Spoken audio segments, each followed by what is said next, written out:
Confident that that's what had happened. God.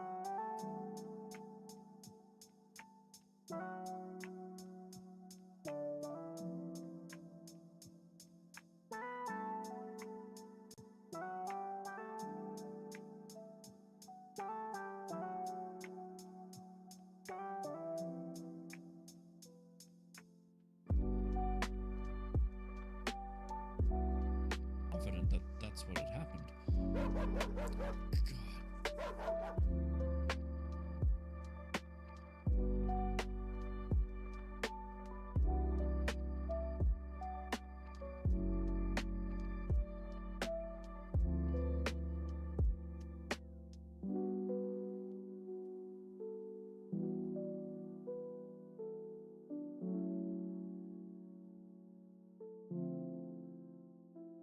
Confident that that's what had happened.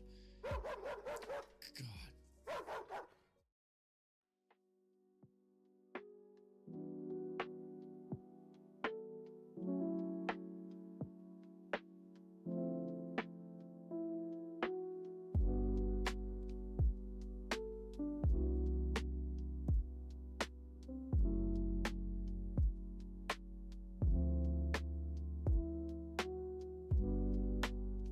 Confident that that's what had happened.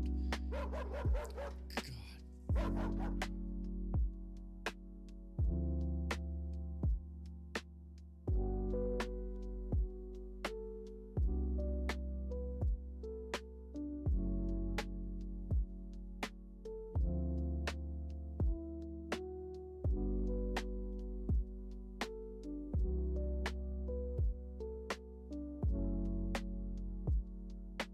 Confident that that's what had happened. What kind of band is this? Everybody poops sometimes. Give us the smooth. Wake up, sweetness. Your first time should be more than special. I'm in, Savannah said.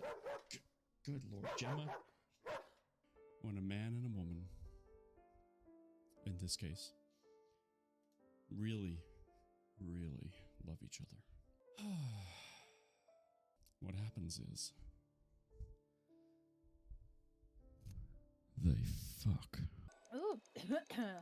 Oh, dang it, I lost my fish. This next word almost sounds like Quidditch. Quidditch milade Diana Agosiagath an Fiedian. As much as I love fucking you, sweetness. We stared into each other's eyes whilst I moaned in ecstasy. Having consumed half of the bourbon, I keep saying bourbon. You know, every time I mess up on a word, Stunt Mama just shows up. She had her seductive smile on her lips. I said we couldn't have sex. I didn't say anything about everything else. Ew. Happy to help. Biatch. You are the spark of light in the vastness of my night. His note, like a finality to a beautiful, breathtaking song.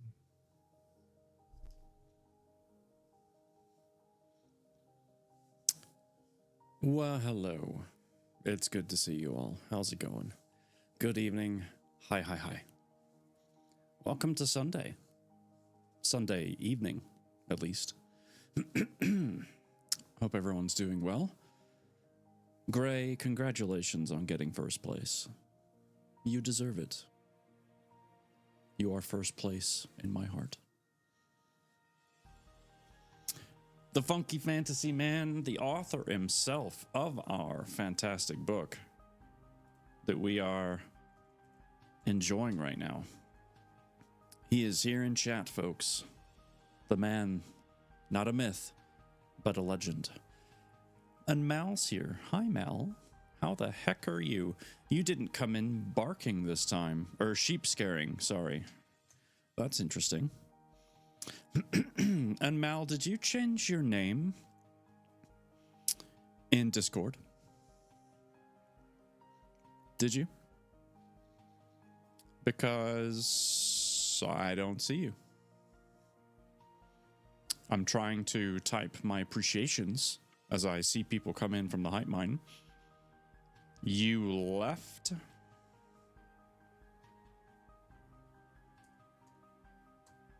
Well, that explains that.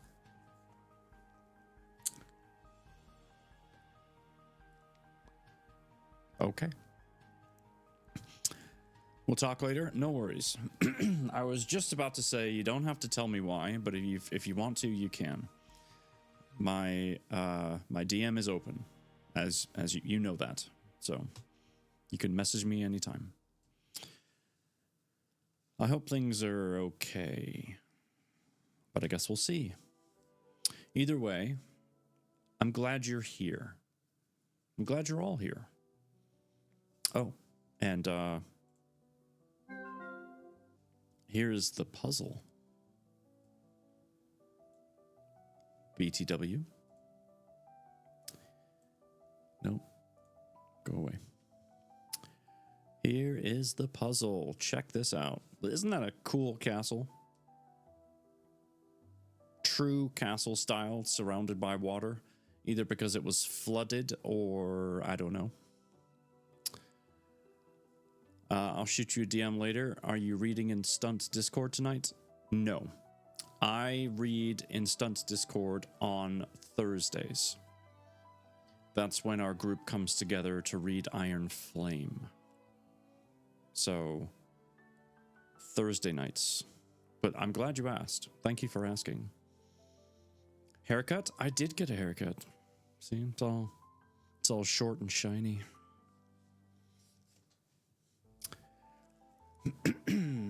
Hey, dropping in to lurk, have to get back into military regs, be back. No worries, thank you for the lurk. I appreciate it.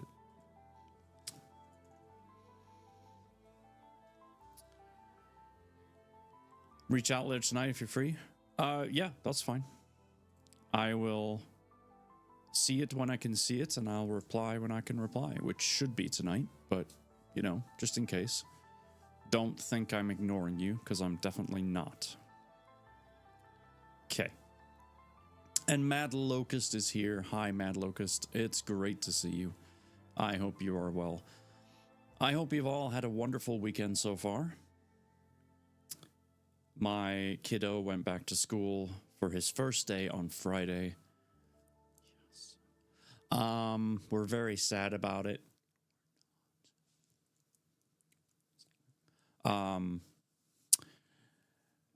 Yeah, so tomorrow will be his first full official week. The funny thing is, his new teacher is actually someone that I know, like in real life, from when I was in high school. Like, what? Crazy how that all played out. So that was really interesting.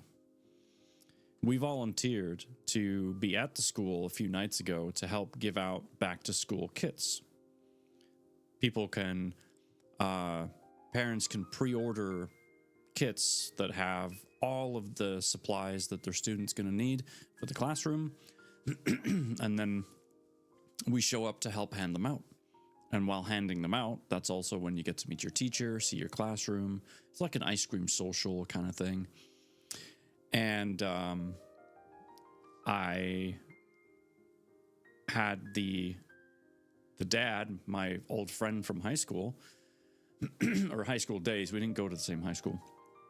But he was in line, and he's like, Jason? He's like, it's Ted. And it took me like 5-10 seconds. I kid you not. I must have looked like a deer because I was completely clueless. And then it hit me. because I haven't spoken or seen them in years. And I mean years. Multiple. And I was like, what? He's like, yeah, my kid, she goes here. And I'm like, wait, you live here? And then I'm like, wait, that means you're in the same school district, which they're not. They open enrolled. But like, apparently they've been living in the same town as me for years now, and I had no idea. I had no clue. Absolutely none. But now, his teacher is someone I know. It's like, what? It was insane how that all happened. I was so thrilled to find all this out. Just over the moon. When we were walking out of there at the end of the night, I was apparently, according to witnesses, I had a bounce in my step, a little pep in my step, if you will. So yeah, it was awesome. It was so cool. This reminds me of that episode in Simpsons where all the kids leave for summer camp, and after they leave, all the parents have a party. Shh. Nope. I have to go to work. But then I've been working all summer, so what is it? What's the difference?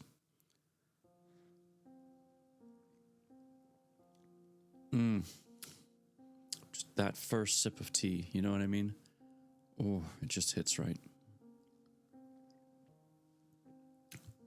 So does the second sip, for that matter.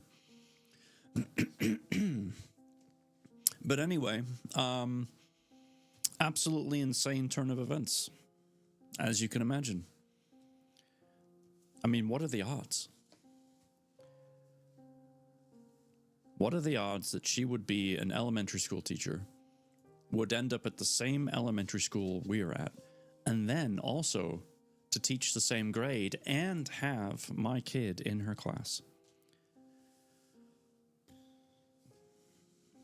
That's just crazy. You love tea? What's your favorite kind of tea, sir? What is your go-to? If you had to go make a cup of tea and you just needed something that you know is like, this is my thing, what is your tea? What do? I only drink the same kind of tea. Mad Locust does hibiscus-based fruity tea. I've never even heard of that.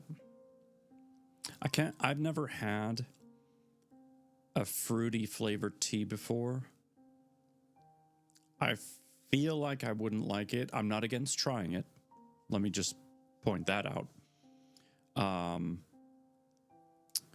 But I like my black tea with milk and sugar, like a traditional British style.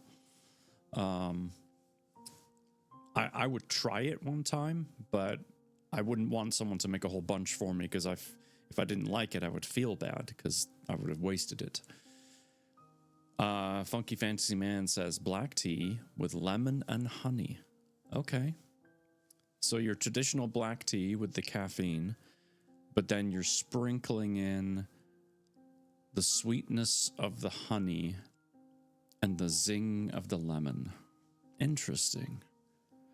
I can't say I've had it that way before. Or just lemon. Wow. See, I need the milk. The milk helps take some of the bite out of the black tea, if you will. And depending on how strong I want my tea, that dictates how much milk I put in. If I want a creamier tea, if I want the benefits of the tea, but without a lot of the tea flavor, I'll just add more milk. But if I really want to feel that tea, you know what I mean? Make it a double kind of thing. I won't put too much milk in. Celestial is a great American brand. They have fruity flavors, and it's my favorite teas. Interesting. Try it without once. I prefer with sugar and no milk. Interesting. It's crazy how many different ways people can enjoy their tea. And that's the cool thing about it, I think. There is no one way. There might be one way for each of us, but there is no, you have to have your tea like this, otherwise, there's none of that. So that's kind of cool. That's cool.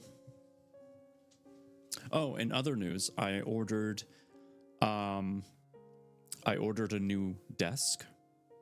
So I was going to wait until we'd moved because I'm going to need 2 desks. But I wanted to make sure that the desk that I've ordered is actually going to work. I feel like it will. So my plan when it arrives is I'll put it together. I'll shut everything down that I have going on up here. It's going to be a mess. I'll move everything out of the way. I'll clean up. I'll do all the normal things, kind of refresh the space. And then I'll disassemble the current desk, put in the new one, put it all back together and see how it goes. It's going to be a nightmare of a process, but it'll be worth it. Because then I can really clean up the space, and kind of get back to some normalcy. It's kind of a hodgepodge of wires and stuff right now, and I want to I want to get a grip and put it all back together. But anyway, that's where we're at. But in our book,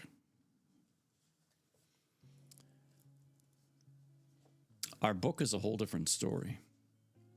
We are on page 315, chapter 31. Chapter 31 is called New Allies. So, without further ado, sit back, relax, and I will read to you. Thank you for being here. I love you all.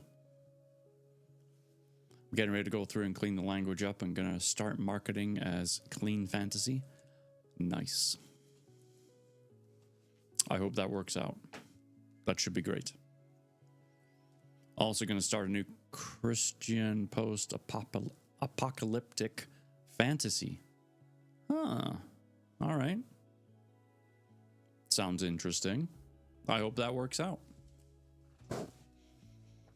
Here we go. Chapter 31. You are welcome, Mad Locust. Eliath's jaw dropped and tears filled his eyes. I have so much I want to tell you, but I'm in a lot of pain right now. Meridian stroked his cheek. I'm going to fix that for you. Unfortunately, you're going to have to learn how to survive one-handed, but it's better than being dead. Eliath frowned and clenched his fist. I don't want to be a one-armed warrior. Zylok came over to the bed. Reaching into his side bag, he pulled out Eliath's severed limb and handed it to Meridian. I kept hold of this just in case. She took the limb from the old man and set it on the bed. Grabbing the bandages around her son's arm, she removed them and placed the loose arm against the blackened stump. She motioned to Zylok and Kairos. I need you to hold the arm steady for me. Sindral, you may want to leave the room. This isn't going to be a pleasant process to watch. Sindral shook her head and grabbed her brother's hand. I'll stay.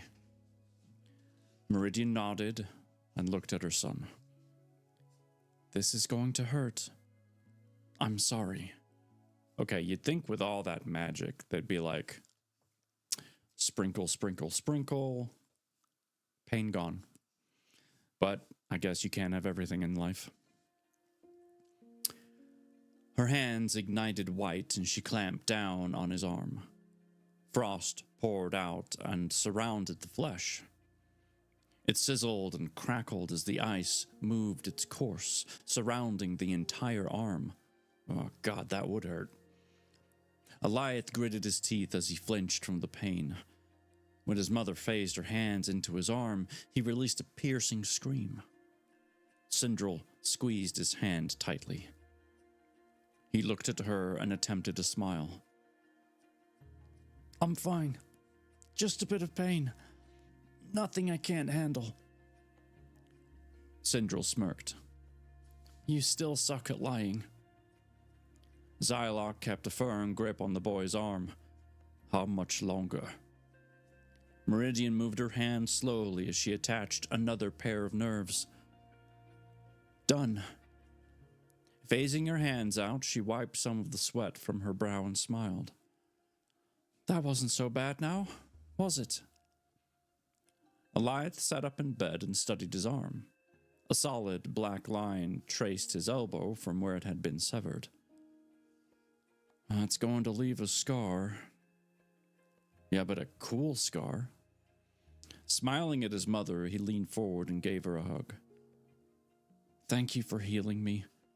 That was probably the most painful thing I've ever experienced, but it's worth it to have both of my arms." "You're welcome, love." She pointed sternly to the bed. "You need to stay here and relax for the rest of the day. I'll bring you some healing remedies later to help speed along your recovery. No training until you're healed." Eliath dropped his head, but accepted his command. "I understand. I can wait one day." He grabbed his mother's hand and squeezed.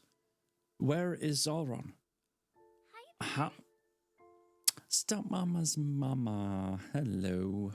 How are you? It's good to see you." "How did you get away?" Meridian sighed and placed a hand on his chest with a smile. "You still ask just as many questions. I trapped that beast in an ice prison. As for how I got away, that was thanks to Ezra and Corey." Zylok crossed his arms and grinned smugly. "I knew he'd be able to do it. Where is he now?" "He stayed behind to keep an eye on our enemy." Meridian stood and went to Kairos and the old man. "Just got out of the pool a little bit ago. It's been a hot day." "Oh, that's right. You guys have a pool now." "Oh." I still haven't seen pictures of this pool, though. I would love to, if that's okay.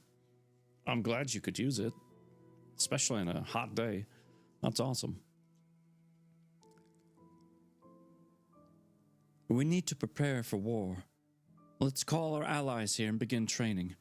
My ice prison will hold the Black Hood for a few weeks at best, and I have a feeling my father will return again." Try to remember to put a pic in Discord. Sweet. Zylok lit a pipe and blew a cloud into the air. "So, he's alive after all." She nodded and clenched her hands into fists. "And what's worse is he works for the Dark Council. I don't understand. He was the kindest man I ever knew. Even when my mother died, he was always there for me and our people. I don't know what could have driven him to do this." Kairos crossed his arms. "That is truly unfortunate. We should go to the council room now and begin planning." Meridian turned to her children. "I'll return after the meeting with healing ointments." Eliath bowed his head. "Thank you, Mother." Once Meridian left, he turned to his sister. "I guess we finally have time to catch up. You want to tell me about your life on Earth?" Sindral tilted her head. "We were on a different planet? That makes way more sense than time travel." She came over and sat on the bed. Let's see. Where to even begin? I spent my entire time there in foster care. I had a really good friend named Celia, but I lost her when a group of terrorists attacked. And shortly after that, a young patient I'd grown close to passed away. It was a really hard time for me, but I managed. I threw myself into learning more about medicine and was close to starting medical school to become a doctor. She laughed and looked out the window. If Mother would have been there with us, I bet she would have become a doctor. But enough about me. What was life like for you? Eliath placed his hands behind his head and blew out a short breath. Where do I even begin? I got adopted by wonderful parents a few weeks after arriving at the orphanage. Their names were Kelly and Stephen. I lived in Montana, only a mile away from Zane Technologies. He smiled as he thought about all his good memories. I met a really beautiful girl named Kayla. Sindrel grinned as she twirled her hair between her fingers. She stood and leaned on the windowsill. Tell me more about this woman. Eliath chuckled and turned sideways in bed. It's not like it matters. She's on Earth and we're on Taronia. Sindrel clicked her teeth. I still want to know. Come on, little brother. Humor me. Eliath sat up and thought about his crush. Well, she's really tall for a woman, almost as tall as you. She's got beautiful locks of black hair, and she has 2 different colored eyes. But that's not even the most amazing thing about her. It's the way she smiles, and how soothing her voice is. Sindrel pointed toward the courtyard with a look of interest. Eliath? You might want to come look at this. Getting out of bed slowly, he forced himself to the window and peered out. His jaw dropped immediately when he caught sight of someone. He grabbed his sister by the shoulder. Will you help me down there? That's Kayla. His sister nodded and put her arm around his back. His legs wobbled a bit while taking his first few steps, but after making it to the hallway, he moved on his own. Countless torches lined the walls and illuminated portraits of old wars and kings. Stepping up to one, he studied it and read the plaque at the bottom. Valgadis Gelmadi, first king of Sundaspor. Eliath pointed toward it eagerly. This guy looks savage. That's because he was. Eliath turned around to the sound of a familiar voice. An older woman with curly gray hair, warm brown eyes, and blue garment stood with 2 apples in her hands. He went up and hugged her. Mistress Yandra, it's been a long time. What are you doing here? Yandra patted the children on their heads and nodded. It has indeed, young man. She handed him the crisp red fruit. I was coming to give you this. She placed her hand next to the portrait and sighed. So, you're interested in the late tyrant, are you? Eliath's eyes went wide as he bit into the apple. What do you mean by tyrant? He was the one who started the First Great War. When he was defeated, another took the southern throne, but it didn't last long. Other cities in Sundaspor started having their own lords and ladies to protect themselves. Eventually, Kairos came down here to take over as king of the south, at the bequest of an old friend of his. Kairos helped Vasilius become the most prosperous capital city in Dun Nahar. Yandara put her arms around the children and smiled. That's what I've been told, at least. I grew up in Targus, so I'm not as familiar with the city's history as I am with our home. Sindrel hugged the old woman. My mother has talked about you before. She said you were like a second mother to her. Yandara blushed and put her hands around the children's backs. She's too kind. You put a pic in Discord? Awesome, thank you. I am going to check that out. Elias finished his apple and studied his arm. The once black tissue had turned into a pink scarred ring. Drawing a finger along the skin, he smiled. Yandara, what did you put in that apple? The old woman cocked an eyebrow. It's the newest batch of healing fruits. It helps heal injuries at an increased rate. You still have the scar, but at least you'll be able to move around quicker without pain. Eliath took a few steps forward toward the stairwell and motioned his sister to follow. Sindral grabbed Yandara's hand and looked up with pleading eyes. Will you train me while you're here? I'm sure Mother will be busy with other things, and I want to start my journey to becoming a healer. Yandara grabbed the girl's head, brought it down, and kissed it. You're just like Meridian when she was younger. Of course I'll train you. Come see me when you get some time. Sindral, come on. Eliath grabbed her by the arm and dragged her toward the courtyard. I can't believe Kayla is here.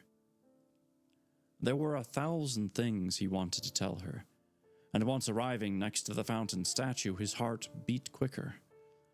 He walked up to the woman and tapped her on the shoulder. Kayla turned around and her face brightened as she hugged him.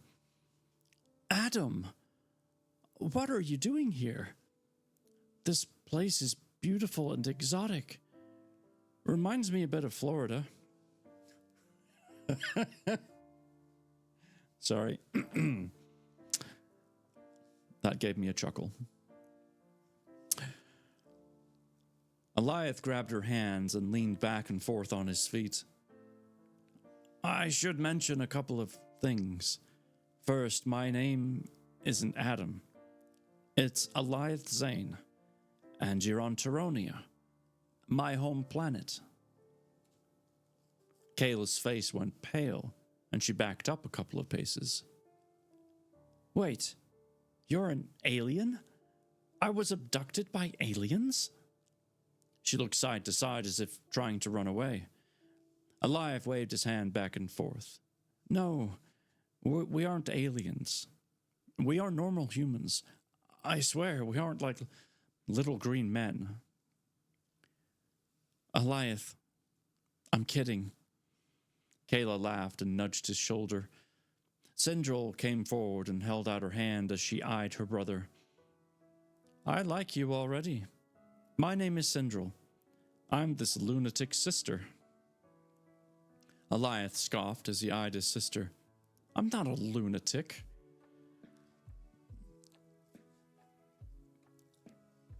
Excuse me. His vision drifted over to the far end of the courtyard. Ezra sat on top of a small boulder with his head down. Holding up his finger, Eliath took a few steps away from the woman. I'll be right back. He made his way over to his cousin and sat next to him. What are you doing over here, Ezra? You should be celebrating with family and friends. Ezra shook his head and tossed a rock against the cliffs. I don't deserve to be around anyone. I'm the reason most of them are here. He turned his head slowly, revealing red, watery eyes. I cut off your arm, cousin. You, of all people, should hate me. Eliath held up his healed limb and grinned. I'm all better. You were being controlled. The same could have happened to any of us.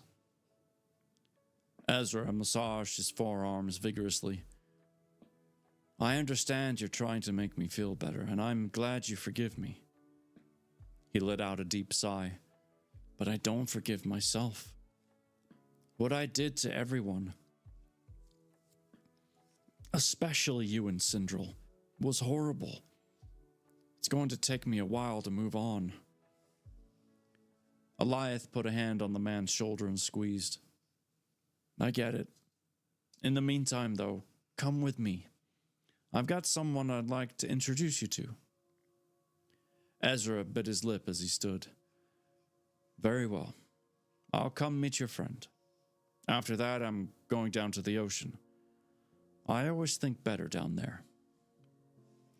Eliath nodded and made his way back toward the women. He held up his hand upon arrival. Ezra, I'd like you to meet Kayla.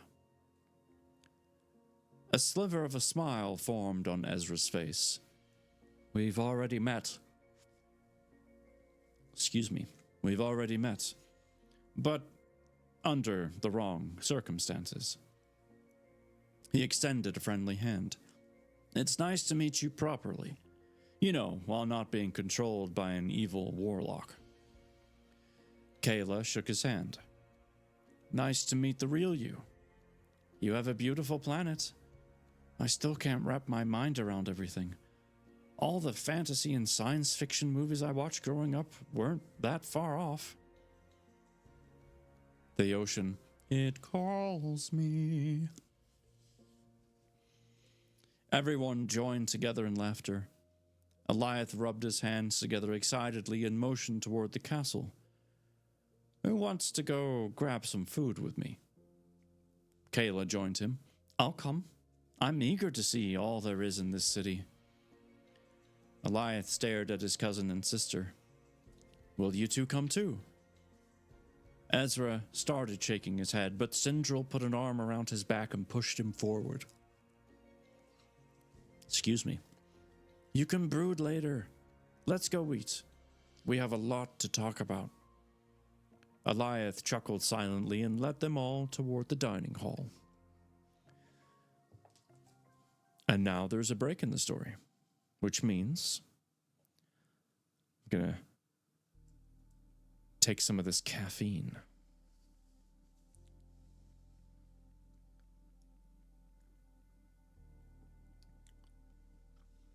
I wonder if the second Moana movie is going to be, you know,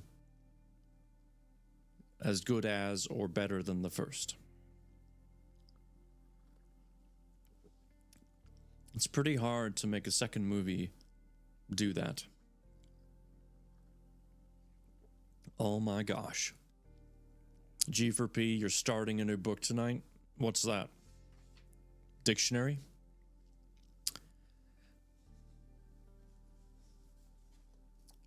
Once Human how-to guide? It'd be hard to make it better, but at least I hope it's good. I hope so too. It's The Forsaken Giant by Oh Human. I frickin' knew it. I knew it.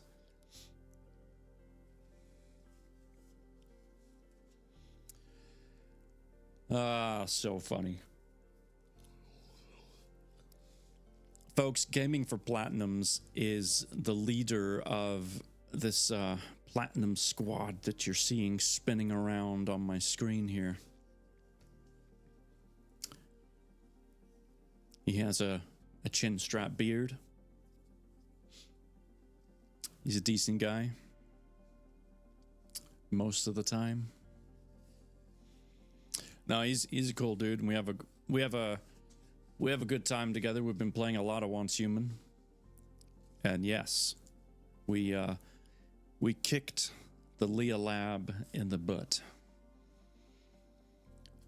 I seriously thought after the first boss, though, we'd be done. Nope. That second mother boss, or whatever you want to call her, she was tough, but working as a team, shockingly,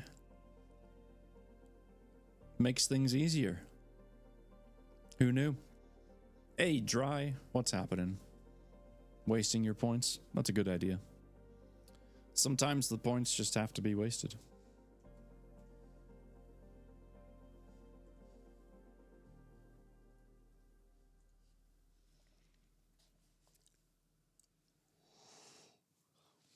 I'm not yawning. He likes his characters in games to be a little cheeky. Yeah. Oops, I pushed a button. What did I push? There we go. Yeah, he likes to de-pants them in game, if that's a thing. And in Once Human, of course, it is. I, however, keep my character's pants on. Thank you. I paid for those pants. I'm going to wear them. In-game money, of course. Anyway, we're partway through a chapter here. Let's continue. You looking fresh tonight? Did you shower? Really? I got a haircut a few days ago.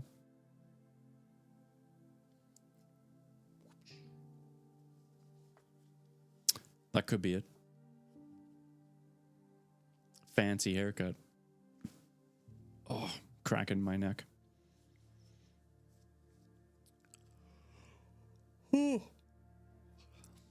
Stop yawning, guys. You're making me yawn. Alan and Bill the Duck. What's up, dude? Good evening. I hope you're well. Gonna leave a lurk. I appreciate it. It's good to see you.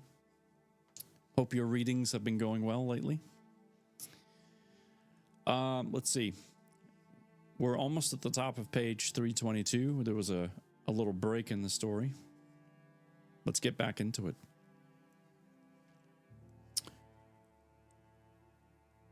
Okay. Kairos slammed his fist on the table. Silence. We need to figure out how to defeat Zalron once and for all. We've tried countless things over the years, and it's all failed. Does anyone have any ideas that will actually work?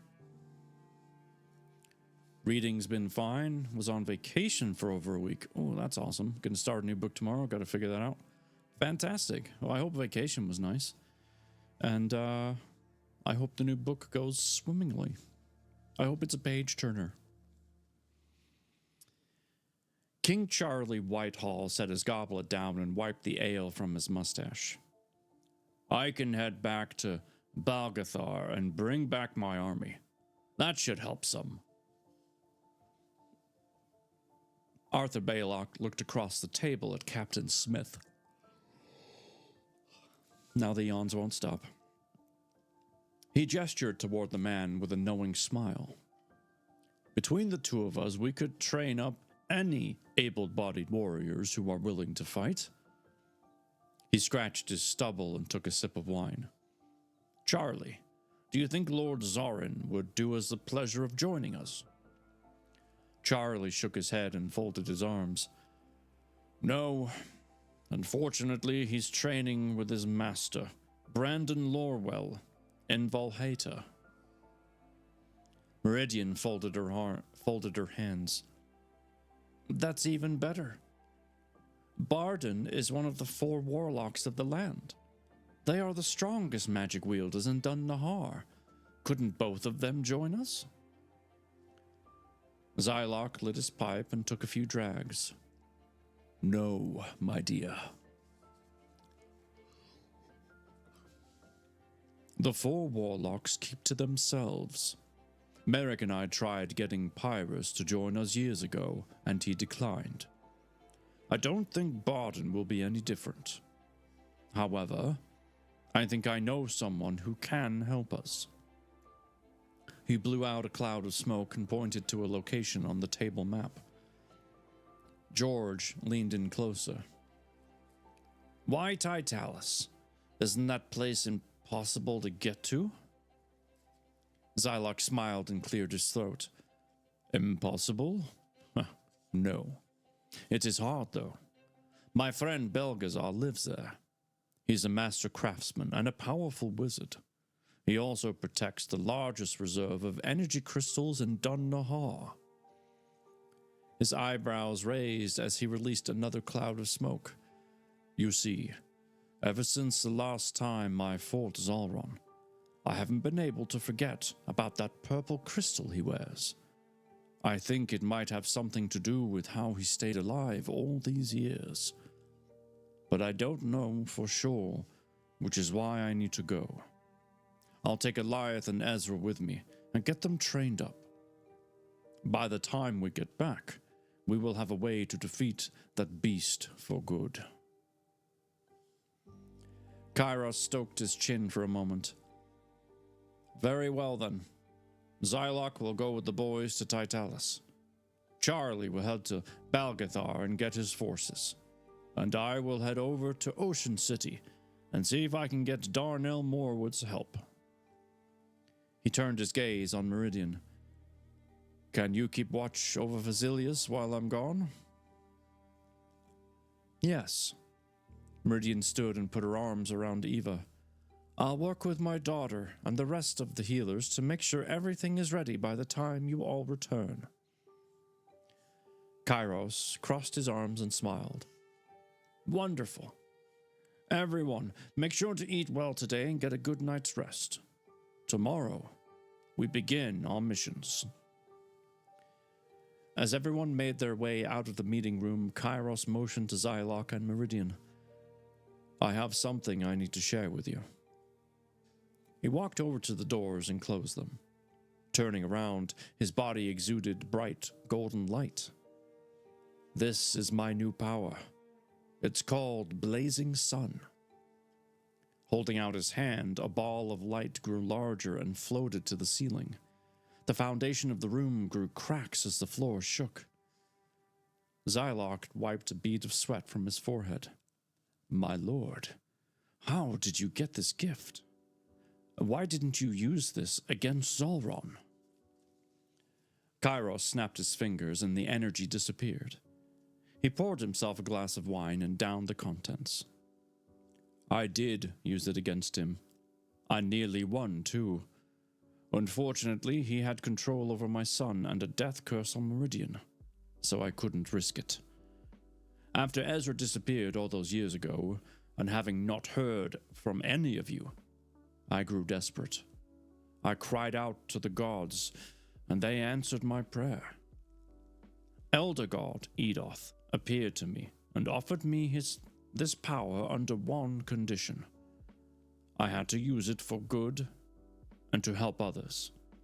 With this power, I can kill the Black Hood. We just have to figure out what keeps resurrecting him. Zylok chuckled and scratched his beard. Well, that sure takes me back.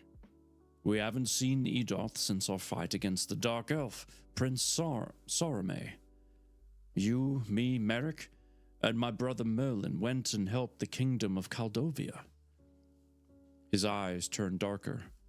That was also the day my brother left Targus for good. He looked at the ceiling where the cracks remained. Why do you think Edoth chose to answer you? Did he give you any more information about anything? Kairos shook his head. No, he simply offered me the power and told me the gods would be watching. Zylok nodded. I see. Well, I'm glad that you have your new abilities. They will come in handy in the fight against Zolron. Meridian clasped her hands together, and her body gave off white and pink light. She rose off the floor a few feet, and rings of ice formed at multiple spots in the room. I guess this is the best time to tell you both that I became an ice phoenix. Zylok dropped his jaw and put his hands on his hips. Blazing fires. I thought that was a myth talked about in the ancient scrolls. Did that make your daughter the prophecy? Or you the daughter of prophecy? Meridian dropped to the floor and her energy powered down. If the ancient texts were correct, then possibly. I don't know for sure, though. Either way, we now have more than enough power to defeat our enemy. Zylok nodded and pulled a great sword out of his side bag. He pointed toward a glowing blue crystal sliver on the center of the hilt. I took this sword from Trenadala after killing him at the tournament 8 years ago. He pointed to the glowing gem and narrowed his eyes. Belgazar thought this might be a piece of the Allstone. That's exactly what I intend to find out on my journey. Meridian chuckled as she leaned against the wall. My father told me stories about the Allstone when I was a little girl. I never believed him, though. Perhaps we were all wrong when we thought it was a myth. Kairos downed another glass of wine. Where are they getting all this wine from? Whatever happens in the next few weeks will be vital to our future. We must ensure our children are told everything. They need to be prepared in case some of us don't survive this war. Zylok opened the doors and took a step into the hallway. I couldn't agree more, which is why I intend to teach them the way my masters taught me. He looked at his wrist device, and a smile crept across his face. Speaking of the children, I believe it's time I go find them and tell them about the plan. I'll see both of you later. Zylok phased out of sight and landed in the dining hall. I tell you what, you're not safe with Zylok being able to phase in and wherever he likes. They like the wine? Yes, they do. Makes me want a glass myself. The table sat full of people eating, drinking, and conversing with each other. He walked to the far end of the room and loaded a plate full of roast ham, garlic potatoes, cheese, and sourdough bread. That doesn't sound too bad, actually. Grabbing a pitcher of wine, more wine, he made his way to one of the tables until catching sight of Alioth sitting by himself. He came up to the boy and slapped him on the back. Alioth coughed. Chunks of meat flew onto the table. He looked up irritably and held up clenched fist. Old man, if you keep slapping me on the back, I'm going to serve you up to the sharks. Zylok bumbled with laughter as he sat. My apologies, lad. I'm just so happy I can finally torment you again. I'm going to take advantage of every moment we have together. He looked around the crowded room. Where is everyone? Alioth shoved a piece of bread in his mouth and pointed toward the stairs. They went with Kayla to see my mother. Ah, so your little crush ended up here. Zylok bounced his eyebrows a couple of times and took a sip of wine. Yeah, she ended up in the group of people Ezra brought here. His face reddened as he took a gulp of ale. Don't be getting any funny ideas, old bat. We're just friends.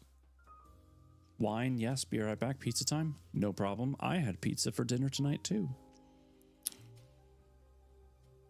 Zylok downed his drink. Looking back and forth between the pitcher and his goblet, he grabbed the larger of the two and started drinking out of it. He belched loudly as he studied Alioth's plate of food. Enjoying yourself? Alioth eyed him, then motioned toward the old man's uneaten meal. Oh, I definitely am. I'm concerned about you, though. Don't you think you should be eating more food and drinking less wine? I had pizza yesterday, cheddar cheese and chicken. Oh, not bad. Ours was sausage and pepperoni with a side of cheese sticks. Zylok's eyes darted back and forth for a moment as he attempted to count the pile of empty plates next to Alioth. Nonsense, lad. I had a big breakfast. I think you might want to slow down on your sustenance intake, though. If you eat any more, I'm afraid you'll turn into Alioth the Plump. He burped again and laughed. I'm making homemade pizza tonight. Ooh, very nice. So, you're a comedian now, huh? Alioth narrowed his eyes to slits and grinned suspiciously. Alioth the Plump? No, I think it's more like Zylok the Drunk. Oh no, never. I don't get drunk on the job. That would be irresponsible of me, wouldn't it? Zylok slurred his words and swayed side to side. Alioth slapped Zylok on the cheek to gain his attention. Zylok shook his head a couple of times, somewhat dazed, and cleared his throat. Oh my. It seems you may have been right, lad. How careless of me to let myself go. I can always count on you to bring me back from the edge now, can't I? Alioth rolled his eyes. Yes, of course, Supreme Wizard, sir. He grabbed the pitcher of wine and set it out of the old man's reach. That's me, your friendly keeper of the drunks and fools. Getting up from the table, he gave a hand to the old man. Now, surely you came to see me for a reason, right? Zylok cracked his neck and stood. Indeed. Tomorrow, you, me, and Ezra are going on a journey to Tytalis. I'm going to train you both while we travel as well. Wait, seriously? I thought I'd have more time to catch up with my mother and Sindral. I suppose that can wait, though. What time do we leave? At sunrise, lad. Zylok put a hand on his shoulder and smiled. Get your affairs in order and meet me in the courtyard tomorrow morning. Sounds good. I'm going to go find Kayla and let her know I won't be around for a little while. I'll see you later. Zylok waved goodbye. He's going to be something special someday. I need to make sure I teach him everything I can in order to make him strong. Kai, if you can hear me, give me the strength to lead these boys the right way. The old wizard left the dining hall and phased out of sight. And that is the end of chapter 31. Ba-ba-da-ba. I'm back. We do pizza a lot on Sundays. Well, that's cool. Nothing like a bit of routine, you know? Something to look forward to.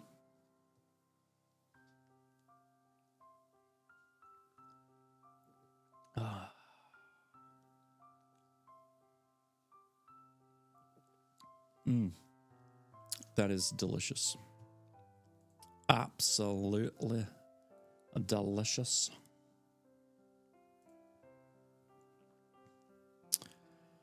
Oh, just going through, clearing out some messages, but I'm also looking for that pool.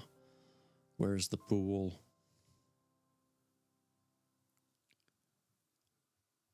I know it's here somewhere. Wait, picture's up.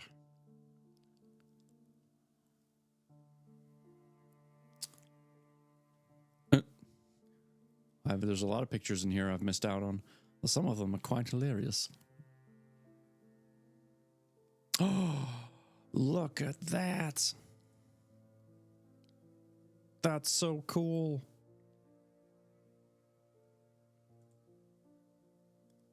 We will have a concrete patio around part of the pool in spring. The dirt needs to settle first. That's so cool.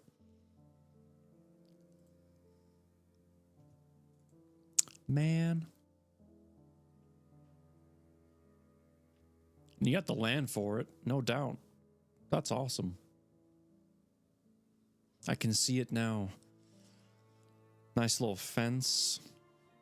Some concrete around the sides with decorative plants. A grill. Nice seating area. Outdoor chaise lounges. Little fire pits.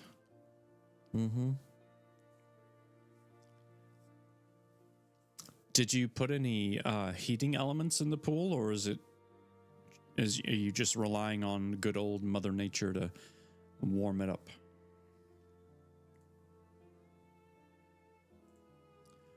Because, you know, in the Midwest, we only get like 2 months out of the year where it's actually hot.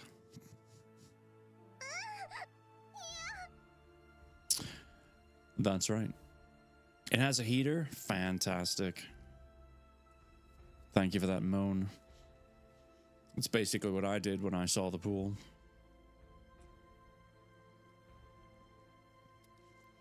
It's so smart to put a heater for that pool. That's pretty sweet.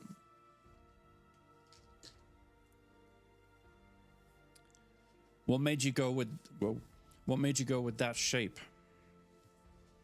Was it just appealing, or? And lights for night swimming. Very nice. Little nighttime dip.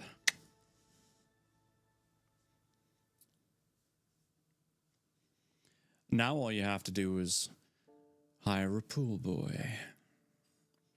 If you have any questions about healing stuff, you can ask me. Huh? Are we because of the next chapter? Is that what you mean? Mr. Fantasy Man? Because of chapter 32? Chapter 32 is called Training Begins, which is why I was curious. Just in general, got it. I mean, I think I understand the gist of it. You know, potions, spells, magic orbs. If you're wondering or curious ever, you just let me know. I will. I have no problems pausing and asking questions. I've done that a few times throughout the pages of this book. Meridian uses healing magic to heal several severe injuries. I can't read. Yes, she does. She is a healer, and her daughter is hoping to become just like her. Healing apples and crystals are for light injuries. Okay. Yes, we just stayed with the round one. Our old one was an above ground round one. The new one is bigger and in a semi-in ground. Yeah, I saw it was like, I wasn't sure if there was going to be more enclosures or, you know, all that other stuff. Except for getting beheaded. Well, yeah, I mean, death is kind of permanent. Yeah. It's one of them things. All right, ladies and gentlemen, boys and girls who are over 18. Chapter 32 is on page 328. I'm going to put the link in chat again.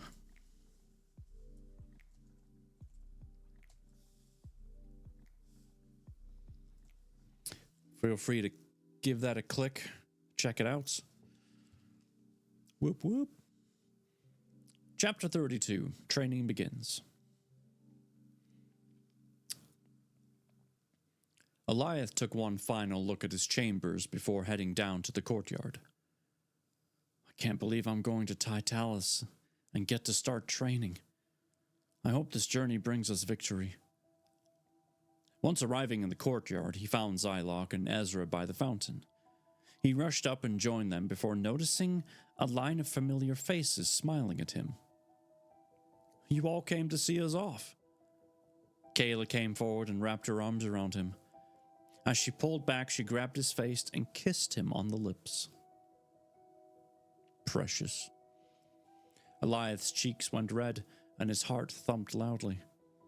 Once she stepped back, he took a deep breath and grinned.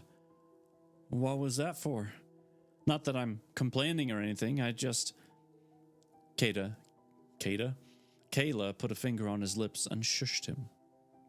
I've been wanting to do that for a while. You're leaving today, and who knows what dangers you could run into. So, think of it as a good luck, don't die kiss.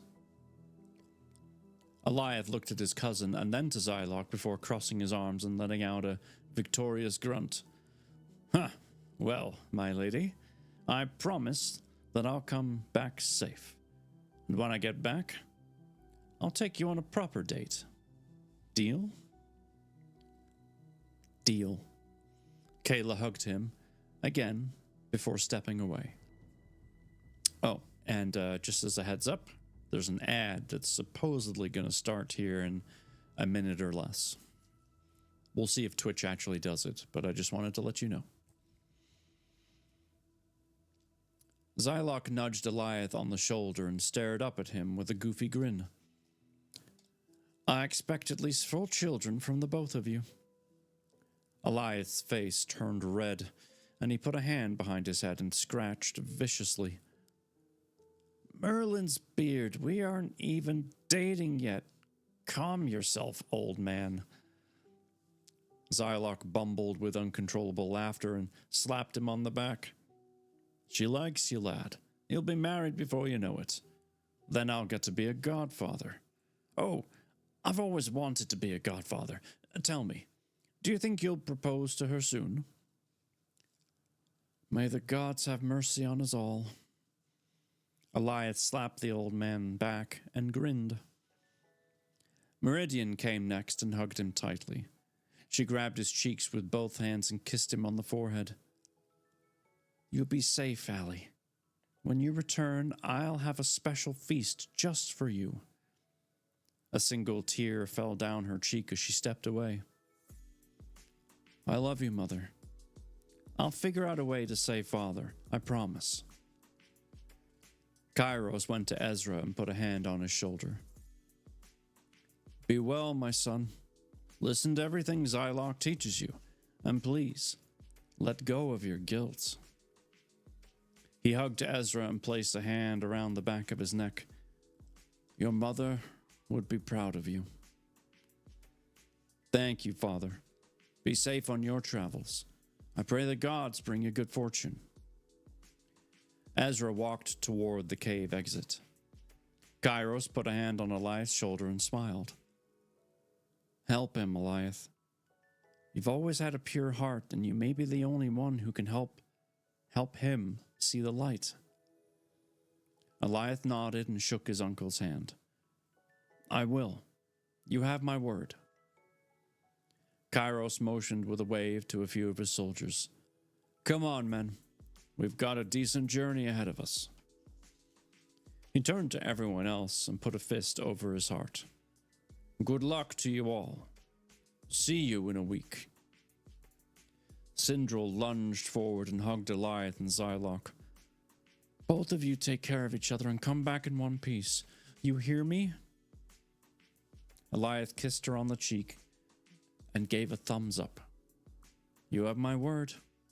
I love you, Sindral. Zylok kissed her on the forehead and winked.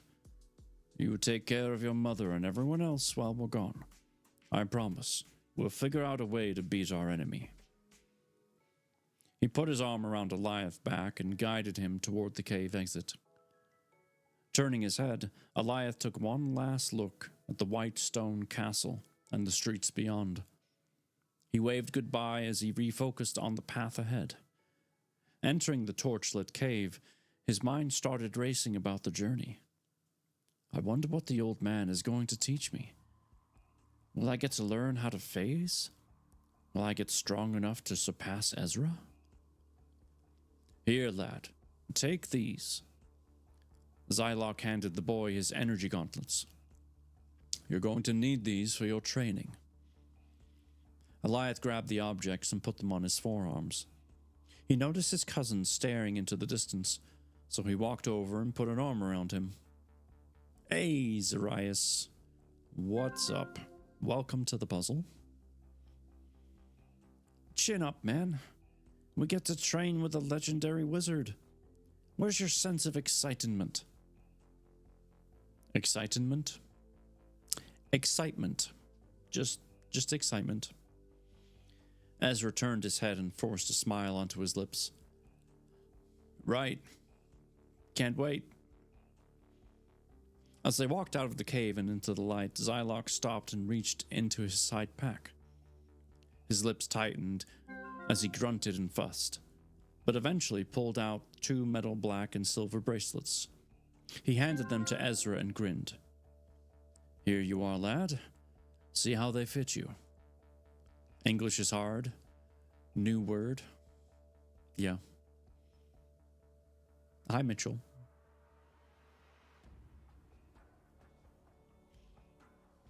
Ezra tilted his head questioningly, but put them on, nonetheless. He held up his hands and wiggled them back and forth. Are they supposed to do something? Zylok reached over and tapped a square button on both devices. They lit up green and produced a small amount of misty energy. A high-pitched beep followed before the bracelets returned to their normal state. I designed these specifically for you, lad. I remember you telling me once when you were a child that you wanted to be an alchemist someday. He pointed toward the man's wrists. Those are first-generation alchemy bracelets. When you clench your fists, they will activate. Then all you must do is aim your hands at whatever object you want to hit, and you'll be able to transmute it. Think of your bracelets as catalysts for focusing your energy and making more precise, long-range attacks. For short range, simply place your hand on whatever you want to change and voila! Presto changeo. Ezra blinked his eyes rapidly for a few seconds. He tilted his head as he studied his new weapons. You know, I'm hearing all the words you're speaking, and you still sound like the same Zylok. But blimey, if you don't have some new vernacular. Holding out a hand, he nodded curtly at the old man. Thank you, Zylok. I look forward to learning how to use these to the fullest extent. Eliath activated his gauntlets and flaunted them at his cousin. Mine are still cooler. Ezra narrowed his eyes and waved a finger back and forth. No one likes a bragger.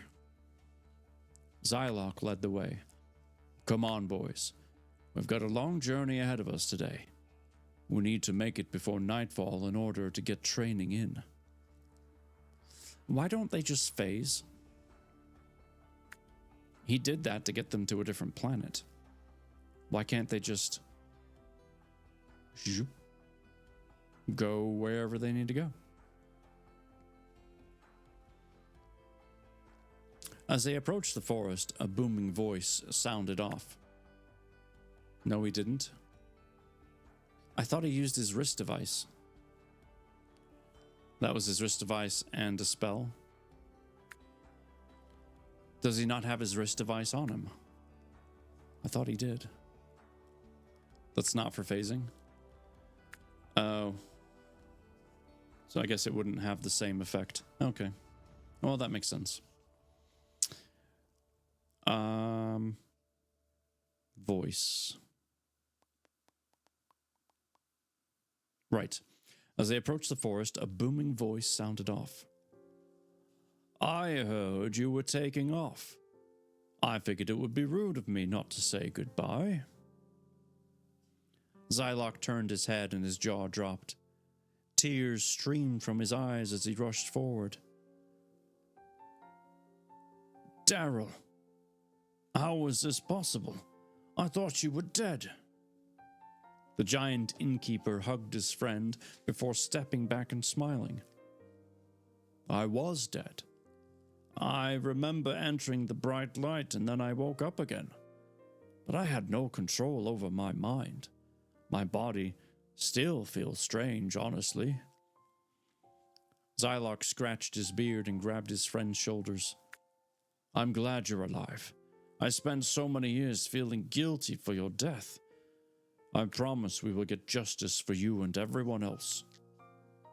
Daryl smiled. It wasn't your fault, Zylok. I came and helped you because you're my friend. And it's what my wife would have wanted. Remember that, okay? Zylok leaned forward and hugged him again. Are you heading home then? Daryl shook his head. I'll stick around and help Meridian. I'll stay until we put the Black Hood down for good. Eliath shook Daryl's hand and grinned. I look forward to seeing you when we return. Zylok waved a friendly hand as they departed. Be well, old friend. As they left the man, Eliath's brain raced with more thoughts. If raising the dead is possible, does that mean we could use it for our own comrades? Perhaps there's a way to do it without using dark magic. Eliath continued to look back at the city every so often until it was out of sight. On the horizon, the scenery changed from luscious greenery and cliffs to rocky sand with brown and yellow shrubbery. He'd never been so far into Sundaspor before. The southern king of Undahar had a rich history, which Eliath had studied when he was a child. But there were still things he didn't know. Shaking the old man by the shoulder, he pointed ahead. Where exactly are we going? To Tytalis, young master. The wizard hummed to himself as he lit his pipe. Well, I know that. But where are we going now? Can't you just phase us there? Eliath didn't understand. The old man always phased whenever going somewhere. See, Eliath and I are on the same mindset. Zylock turned his head and revealed a mysterious smile. No, I can't phase us all the way there. I need to keep reserves of magic in case anything happens. It's time for the first lesson of training. I'm going to teach you about phasing and how to do it. Eliath rubbed his hands together excitedly and nudged Ezra with his shoulder. Are you excited, cousin? Ezra shrugged and gave an unenthusiastic grunt. I already know how to phase. But you have fun learning. Step 1 to understanding how to phase is simple. Zylock turned around and began walking backward. You first take magic from the earth and store it in your body. Once you've done that, you focus on moving that energy evenly throughout your body until you feel yourself vibrate a bit. When you phase, you become one with the energy and therefore can show up anywhere you want to. Every part of our world is thriving with magic, a gift the gods so kindly imparted to us. However, the thing about phasing that's tricky is it requires a lot of magic for long-distance travel. For example, if I phased us from Vicilius to Tytalis and back again, I'd be down to my reserves. I could still perform spells, but not to the same extent as when I'm fully charged. Does that make sense? Eliath did his best to absorb everything, but found himself getting confused. Even with all the books he'd studied growing up, he'd never understood the finite process of magic. It once again brought to light how incredible the old wizard was in understanding of everything. So let me get this straight. In order to phase, I have to turn my body into energy? That seems impossible. Zylock pointed to his chest and grinned. Why don't you give it a try and see how it works? I think you'll be surprised at what you're capable of. Eliath shrugged and gave a thumbs up. Closing his eyes, he focused on the earth's power and called it into himself. As it entered him, he was reminded of why he loved magic and how much he'd missed it. His arms tingled as power flowed throughout his body until his heart beat steady and his eyes ignited jade. He held up his hand questioningly toward the old man. What do I do now? Zylock pointed at his chest. You must envision yourself as energy. Remember, you aren't manipulating the power around yourself, but becoming one with it. Close your eyes and quiet your mind. When you feel yourself start to vibrate, you're ready. Eliath turned to Ezra and raised an eyebrow. Soon you're not going to be able to keep up with me. Ezra shrugged and continued staring into the distance. Eliath did as the old man instructed and focused. Closing his eyes, he quieted his mind and listened to his pulse. He thought about himself being one with energy and being able to travel anywhere he wanted at the speed of thought. Suddenly, his arms and legs vibrated and his stomach tightened, and for a split second he became one with energy and disappeared. It was as if time slowed down at that moment. Different colors danced around him, and everything smelled like honey and lavender. He wished he could stay inside the vortex of energy forever. But before getting another moment to appreciate his surroundings, everything swirled quickly, and he appeared next to Zylock. Taking a moment to rebalance himself, he teetered back and forth before vomiting. He grabbed his head and took a few deep breaths. What in the blazes was that? Why did I throw up? Zylok put a hand on his back and patted. Sorry about that, lad. I forgot to mention that a first-time side effect of phasing is projectile vomiting. It only happens the first time, though. You should feel proud. It usually takes someone days to successfully phase their first time. He looked over at Ezra and winked. How long did it take you? Ezra shrugged, showing no interest in the conversation. 1 week. Zylok's eyes softened, seeing the boy's sadness. He stopped next to a large rock and motioned for them to sit. He came up to Ezra and put a hand on his chest. Listen to me, son. I know you feel guilty and responsible for the things you did, but you must let it go. Ezra bit his lip and shook his head. How can I forgive myself? All those people I killed. All the innocent people I brought back from Earth. I've ruined their lives. Alioth took 2 steps forward and hurled a punch at his cousin's face. It connected with a loud crack, sending Ezra hurtling to the ground. Alioth picked the man off the ground and stared deeply into his eyes. I'm tired of listening to you sulk around. No one blames you for anything. You cut off my arm and hurt my sister, but we both forgave you. Not even Kayla holds a grudge against you. Ezra chuckled softly as he wiped the blood from his lips. He tilted his head as he looked at his cousin. You actually hit me. I can't say I'm surprised.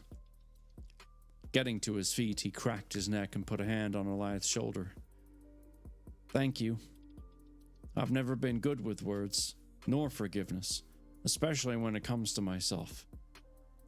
I'm gonna try my hardest to move on, and I'll be there to sock you in the face when you lose your way. Alioth finished for him with a sly grin. Zylok grabbed both of them into a bear hug and boomed with laughter. Well, it looks like we're back to being one happy family. We better get moving again if we're going to make it to our destination tonight. As the trio continued on, Alioth started thinking about phasing again.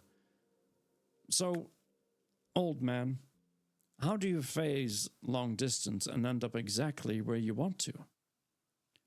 That's a wonderful question, lad. In order to go somewhere, you need to have been there before. Otherwise, you could get lost in the Earth's energy and never return. When you're phasing a short distance, however, you can see where you're going, and therefore won't run into that problem. Zylok held out a hand and pointed to it with his other. If you get good enough, you'll be able to phase parts of your body to avoid attacks. That is an extremely advanced technique, though, so I won't teach you that until you've taken your sorcerer's exam. Alioth gritted his teeth. He'd forgotten all about exams required in order to rank up in Dun-Nahar. In his early years as a child, he'd never concerned himself with those tests, since his parents wouldn't let him practice magic or combat. However, now that he was a grown man, it would be something he'd have to worry about. What will be required for the exam? Zylok rubbed his hands together excitedly. You'll have to fight your master one-on-one. And if they're satisfied with your use of spells, and your ability to use fighting techniques properly, you'll be ranked up to a sorcerer. Of course, you'll have to pass the written test first. You'll be asked to answer some basic history questions, as well as explaining what each of the spells you learned are, how they work, and how to perform them properly. Alioth chuckled nervously. Is that all? It depends on how generous I'm feeling that day. Ezra put a hand over his mouth and leaned close to Alioth. That really sucks, man. I never had to take a test. My father simply ranked me up. I think it's a bit interesting that it's the same person teaching you that gives you the test. Feels like a what's the word I'm trying to think of?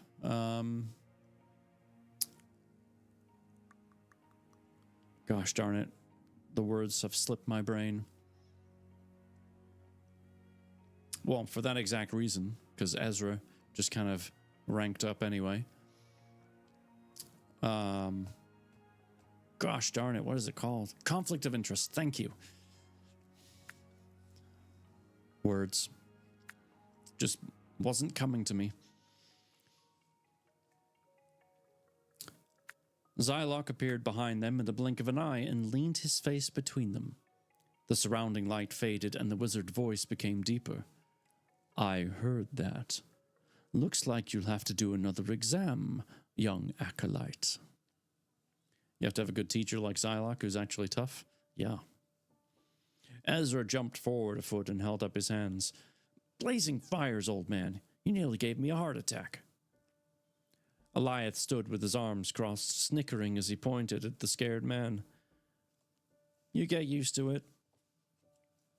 Zylock motioned Ezra over and grabbed both of their hands and nodded.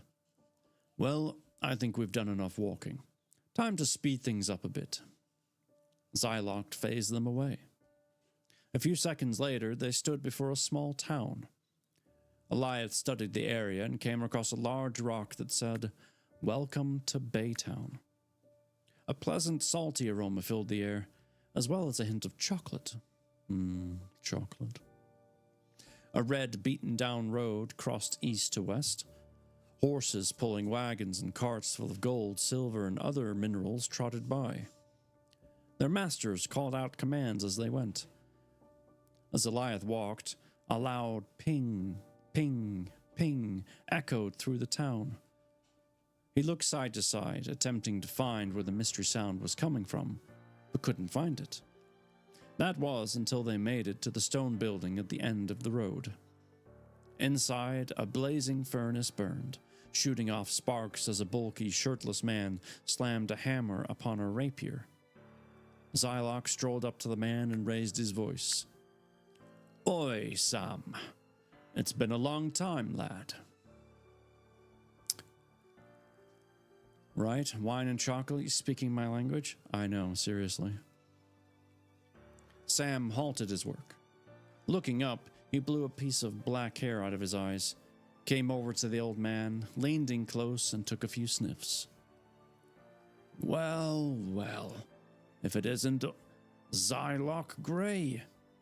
Didn't my father send you here to check in on me? Or did you decide to give a crap after all these years? Zylock grabbed the man by the collar and tossed him against the wall. Swords, shields, and other various items fell to the ground with a loud crash. The wizard picked up the craftsman by the throat and punched him in the gut. Sam coughed hard. Blood seeped out of his mouth and dribbled to his chest. Grabbing Zylock by the ponytail, he pulled him down and drove his knee into the man's stomach.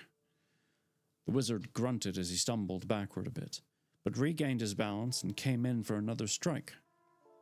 Sam raised his giant boot and slammed it into the old man's groin. Oh, that's not... Oh, what? No, it hurts already. You just... No. Okay. Okay. Zylock cried out in pain as he fell to the ground. Yeah, I would too. Oh, why'd you have to write that? I can... It's fine. Sam spat a bit of blood onto the wooden floor and wheezed in and out. You had enough yet, old fool? Zylock spoke through gritted teeth. Never, boy. You're going to have to do better than that if you want to take me down. Getting to his feet, he drove a powerful punch into Sam's chin, sending the man flying into the ceiling. Before Sam landed, Zylok grabbed him by the ankle and tossed him through the door. The man crashed into a mound of coal. He attempted to get up, but the wizard already had a foot on his chest and a victorious smile on his face. Zylok offered a hand to him. "You've gotten strong, lad. Your father would be impressed." Sam took his hand and stood. Cracking his neck, he slapped the old man on the back and laughed. "And you're still as powerful as ever. Next time, though, I will win." Eliath darted out to the two men and threw up his hands. "What in the bleeding crickets was that?" Ezra came up behind his cousin and crossed his arms. "I'd like to know as well." Zylok put an arm around Sam and grunted. "This is Belgazar's youngest son, Sam Bolston. I've known him since he was a wee lad. Every time I come here, he spars with me, and I utterly destroy him. It's how we greet each other." Eliath dropped his jaw. "Why is it every time we meet one of his friends, it's always involves something crazy?" He offered his hand and nodded. "It's nice to meet you, sir. I'm Eliath Zane, and this is my cousin Ezra." Sam grabbed their hands and shook firmly, lifting them off the ground as he did so. "It's a pleasure to meet you both. You're all welcome to stay with me and my wife tonight if you need a place to stay." Eliath scratched his chin. "You have any good food?" Sam chuckled and pointed down the street. "My wife, Safara, will make us something." Eliath nudged Zylok with his shoulder. "What do you say, old man?" "Why not?" Zylok pointed toward a formation of rocks a couple of 100 feet away, beyond the edge of town. "Right now, it's time we get back to training. Sam, would you like to join us?" "I appreciate the offer, but I need to finish up a few swords for a couple of merchants and tell Safara to prepare dinner." He nodded and headed back toward his armory. "Next time, though." Eliath followed his cousin and Zylok out to the rocks where a large circular fighting pit sat. He raced out to the center, kicking up clouds of red dirt as he went. Zylok clapped and pointed to the opposite end of the pit. "We're going to work on phasing again." He aimed his hand and released a beam of purple energy. It struck the ground and shot out 4 lines, creating a cross formation. At the end of each point, the ground rumbled before breaking apart, giving way to stone pillars, each one slightly taller than the next. Zylok's eyes lit up purple as he aimed both hands at the stone creations. Earth-style fractured pillars. The towering rocks shook the earth as they started spinning, each breaking apart into separate pieces. Eliath studied the creation. There were now 32 hovering circles crossing each other. It looked as though each pillar was its own spiral staircase. "This is incredible," he thought. His heart rate increased as his hands became clammy. Zylok brushed his hands against each other and nodded. "All right, boys. Time to see how quick you can phase from one spot to the next." He snapped his fingers and shot a glowing ball of white energy into the air. It hovered forward and launched at one of the floating circle platforms. "You're going to chase that orb around. Once I'm satisfied with your progress, we'll call it a day. Good luck." As Eliath prepared to phase, his cousin disappeared and landed on top of the highest stone column next to the orb. He cupped his hands and shouted, "Come on, cousin. Focus on something that drives you." Eliath clenched his fists and focused. "Come on. You can do this, Eliath. It's just like how Naruto defeated pain. Rise above and conquer." He started thinking about Kayla and the way he felt about her. He smiled, thinking about his mother. When he thought about Sindral, he imagined all the memories they would be able to share. and then he remembered Merrick. "We're going to save you, Dad. Just hold on for a little longer." As his last thought left him, his body vibrated and everything swirled around him. The same aroma of honey and lavender surrounded him, and this time everything around him appeared clearly. It was like being in another dimension. He could see Zylock standing off to the side, except the old man had a misty glow of purple energy surrounding him. Ezra had a misty green energy surrounding him, and was speaking, but the words came in slow motion. Eliath tilted his head. "It wasn't like this last time. Did I do something wrong?" As he reached for his destination, a strong hand landed on his shoulder and caught him off guard. He turned around and put his hands up. A shorter man with long black hair and emerald eyes stared at him with a knowing smile. "Who are you? How did you get here?" The man put a hand on Eliath's chest. "My name is Kai. I am the Supreme Elder God, and I've come here with a message for you." Eliath crossed his arms. "I must be special if a god is paying me a visit. Am I like the Chosen One or something?" Kai chuckled. "Actually, that's exactly what you are. One of 3 to be exact. There is 1 week in the month of Snowdrift, where those who are born have the opportunity to be a master of all things. And with your sign being disciple, it's a deadly combination. You are the only person born during that week since me. Therefore, you have what it takes to become the High Warlock of the land." Eliath scratched his head vigorously as he pondered the god's words. "Why tell me now? You could have stayed up in the stars and let me find out for myself, right?" Kai nodded. "Yes, I certainly could have. But I see something of myself in you. Perhaps I want to see what you'll do with your life now that you know. Call it a trial of fate." Kai stepped back and exuded silver energy. Wait." Eliath looked at the ground before getting his words to come out. "Can you help save my father?" "I'm afraid I can't do that, child. I'm not allowed to interfere unless given permission by my maker." Kai rose into the air and smiled at the boy. "Keep on your path, Eliath Zane.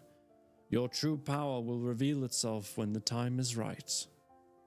Farewell." As the elder god disappeared, Eliath found himself dumbfounded and curious. With his thoughts racing, he'd nearly forgotten about his current objective. Refocusing on his training, he leaped toward his cousin and materialized in front of him. Ezra jumped, put a hand over his heart, and released a nervous breath.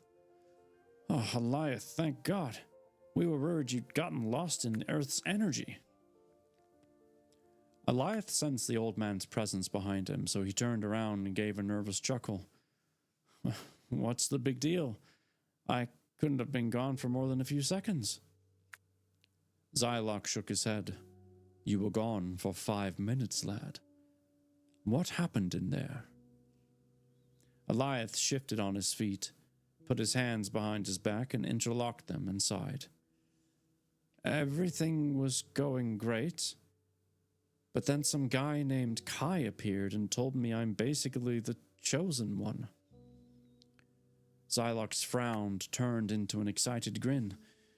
He grabbed Eliath and lifted him in the air. "This is incredible news, lad. Kai is the supreme elder god, and also one of my former masters. Did he tell you anything else?" Eliath put his finger to his lip, let out a soft grunt, and shook his head. Nope, that was it." He drew a finger down his shiny silver and gold gauntlet. "Wait, he also told me that I have the ability to master anything due to some special week in Snowdrift? I guess him and I were the only two people in history to be born during the last week of that month. Zylok stroked his long beard and nodded. It all makes sense now. That's why you're able to excel so easily. Your birth sign, Disciple, allows you to learn quickly. And this special trait called Master allows you to, well, quite plainly, master it. Pun intended. Mama House Gaming, hello. Good to see you, and for me to be here for once. Hey, I'm glad you are here. I've enjoyed hanging out with you in your streams, when I can, of course. I hope you're doing good. Ezra put a finger in the air and dropped his jaw. Did you seriously just say that? Zylok grunted and slapped the man on the back. Get used to it, lad. I know every type of groovy phrase there are these days. Well, I guess these days would only be in reference to Earth. But who cares? I'm going to torment you both with fun words until the end of time. Eliath stretched his limbs out and focused on the next circle platform. He drowned out the old man's words and narrowed his vision on the orb. Without waiting for a command, he focused on his energy until his body vibrated, phasing him to the platform in the blink of an eye. Zylok phased next and smacked the boy on the back of the head. Do not phase until I tell you to. I don't need you going off and getting hurt. Your mother would kill me. But I did it successfully, old man, and it was easy this time. I think Kai must have unlocked my true power for me. That's not how that works. Zylok smiled as he put a loving arm around the boy. However, I will give you that one. You did phase successfully. Putting a hand to his beard, he chuckled joyfully and pointed toward the orb. Very well, lad. I'm going to speed up the orb. Show me what you can do. You too, Ezra. Eliath nodded and prepared himself. He was beginning to enjoy himself. And as he phased after the orb, he closed his eyes and thought about the future. And that brings us to the end of chapter 32. Next time, when we read chapter 33, it'll be The Windy Bridge, I think is what it said. Yes, The Windy Bridge. Something makes me wonder, though, if Ezra is going to become jealous in some way, shape, or form.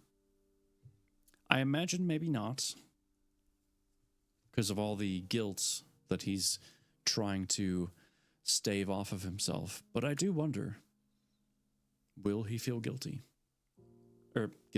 Jealous of his cousin's chosen status? That's so good.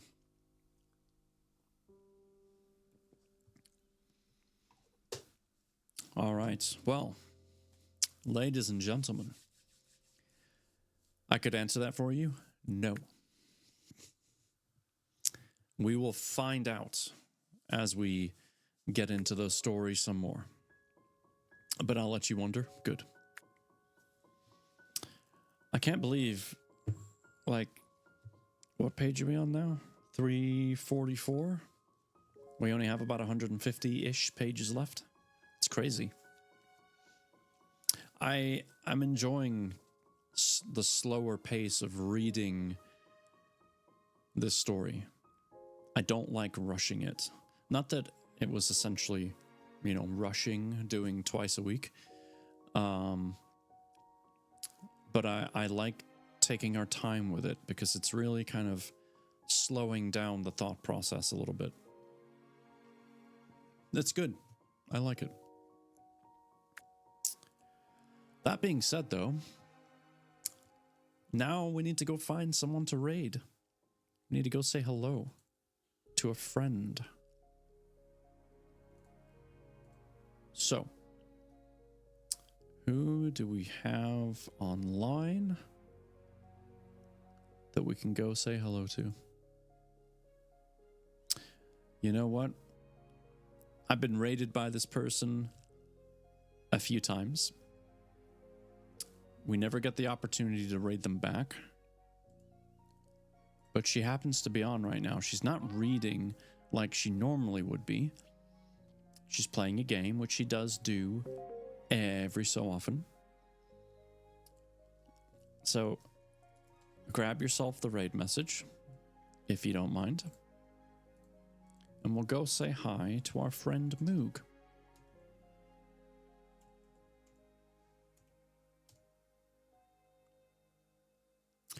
Thank you for being here tonight. Thank you for hanging out with me and enjoying more of this story. We'll be back on Thursday. We'll be hanging out, playing a game, reading in Discord after that, of course. But yeah, it's been fun, and I hope you've enjoyed it. I have really appreciated hanging out with you guys, chatting with you, catching up, sharing this story with you. I hope you have a good week. It's a lot of back to school for a lot of families out there, mine included. So enjoy the process, enjoy a new school year, take care of yourselves, take care of each other, and have a great night. Good night.